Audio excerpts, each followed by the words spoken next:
Okay, good morning everyone. We're continuing in Hilchos Kriya Sefer Torah, Siman Kuf Mem Gimel. We're middle of the Ramah and Sif Daled. We're talking about a mistake in the Sefer Torah. The Ramah said that this din V'hadim Oitzian Acheres Davka Shenimtza Taz Gamar. The only time you take out a different Sefer Torah is if you found an outright mistake. If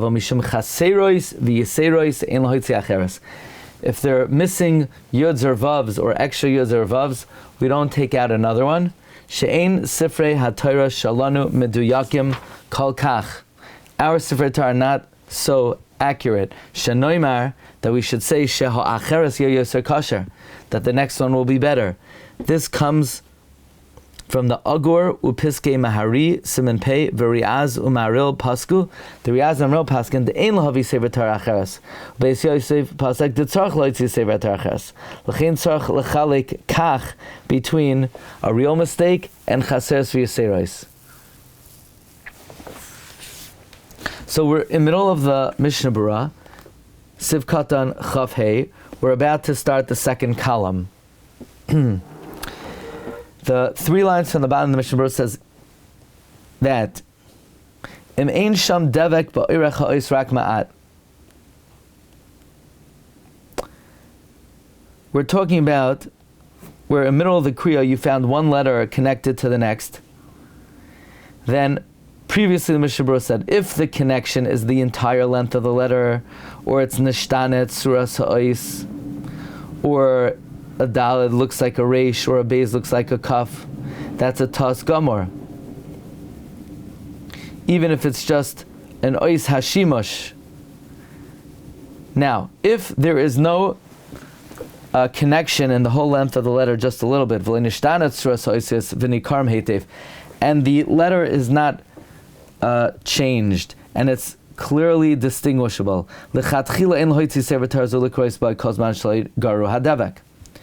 So long as you don't scrape off the connection, you should not l'chadchila take out the Sefer Torah. But v'im lo noida, if you didn't realize, v'yitziyoi Sefer Torah v'nimtza b'shas kriya, and this Sefer Torah was the one that was taken out. Im adveikus b'soif ha'ois, if the connection is at the end of the letter,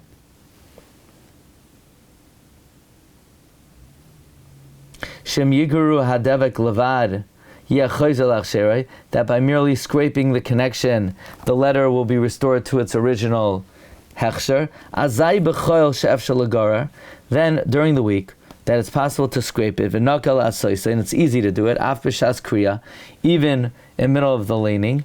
You should scrape it and continue weiter. But you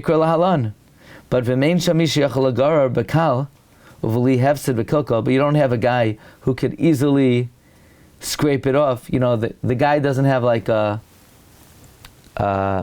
paper cutter. He has a fork, and you know, if he gets his hands on the Sefer Torah, it's going to be bad news. Then and it will be a terchad tzibur if you could find a guy while they wait patiently, or if this happens on Shabbos, you could continue to read it, namely where the letter is slightly connected and it's ein nishtanet suras ha'oisios and it's nikar hetiv. But this is talking about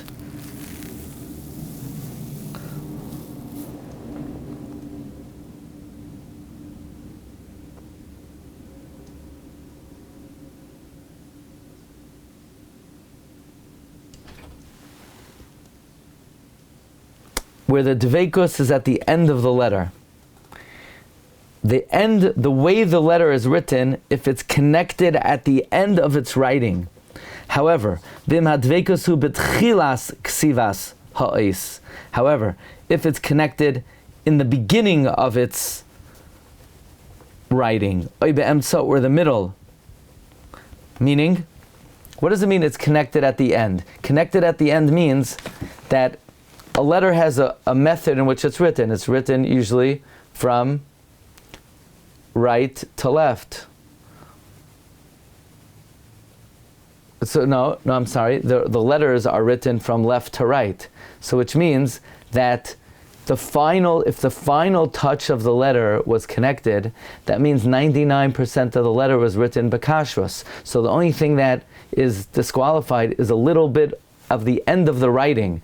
In that case, we could make believe that little bit is not there. The rest of the letter is still intact, and the rest of the letter is still written bakashrus. However, if it was connected in the beginning of the writing or in the middle, that its place of attachment, and from there on it was written in a disqualified manner, you need to take out another one, even though the letter's image and form did not change. There are those who are lenient that even in such a case where the rest of the letter was written bepaslas, you don't have to take out another one. The Shartzian brings down that's mashma that way in the Pri Megadim, who's mitzadeh lahakel. Chayadim also says that. However, the Shai Ephraim is marach berayos that it's not kedai to be mekel. Okay, since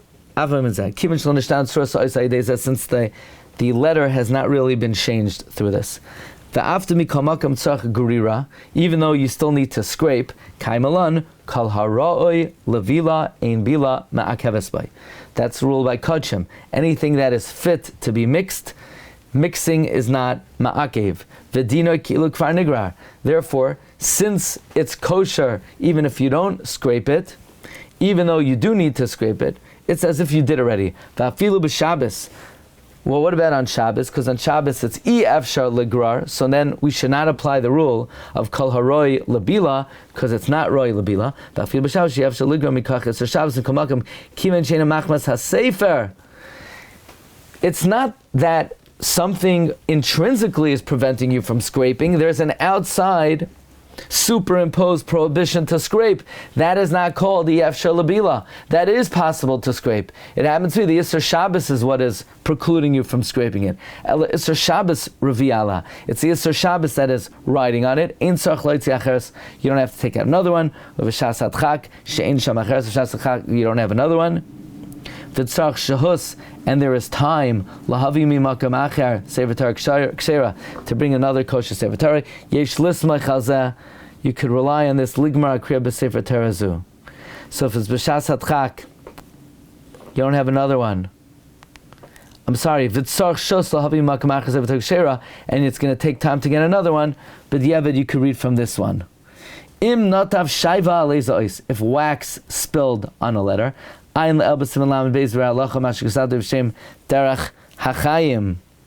who says that if wax drips during the week, you should remove it. However, if it's a v'shem of Hashem, you can't remove the wax because we're afraid that you're going to remove some of the ink.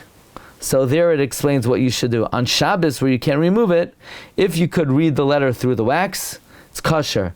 But if you can't read it, if you find it ben gavra legavra, you should take out another one. If you find it be'emtza hakriya, then you should read that letter bal peh.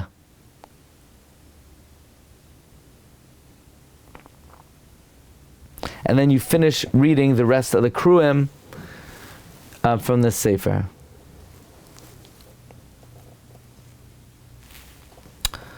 Okay.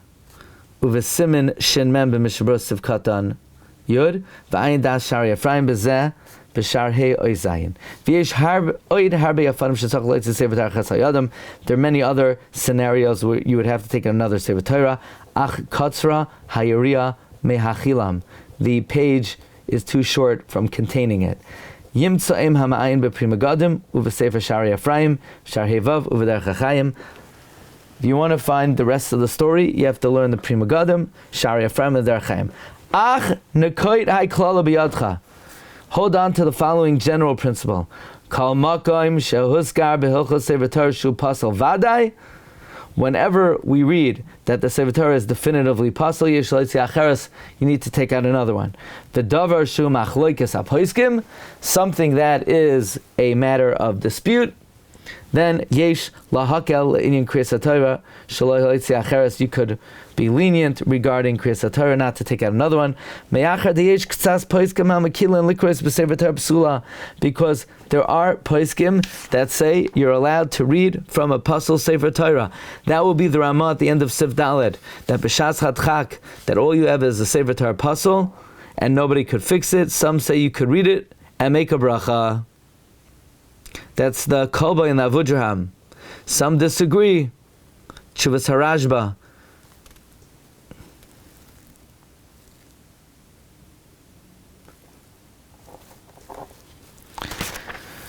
Okay, let's proceed. Mishum chaseres v'yaseres. What exactly does this refer to? V'chulu. K'goyin vavin o yudin maleim ha'chaser sh'lo nishtanu ha'ma inyan v'hamivta. Let's say you have vavs or yud that make the word malay or chaser, where the inyan, where the pronunciation will not change. K'goyin b'makam shayitzach lichtoiv avoisenu malay b'vav v'nimtza chaser al hepach. The word avoisenu. So you'll have a chaylam irrespective of whether there's a vav there. It's just a question of whether you spell it with a vav. Or in a place where it should have had a yud, just to indicate that it's a chiruk. But a mistake that changes the pronunciation, even if it doesn't change the meaning, keves shahaya kasav b'makam kasev.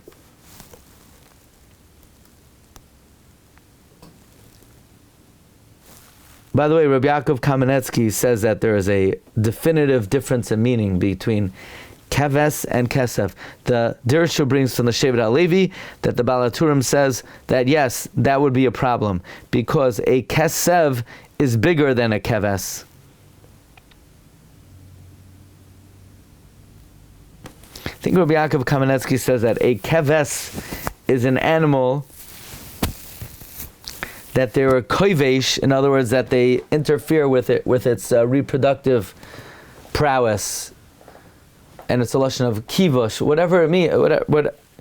But there are poskim that say that would make a difference. Oy salma or silma or simla tzarich loitzi acheres.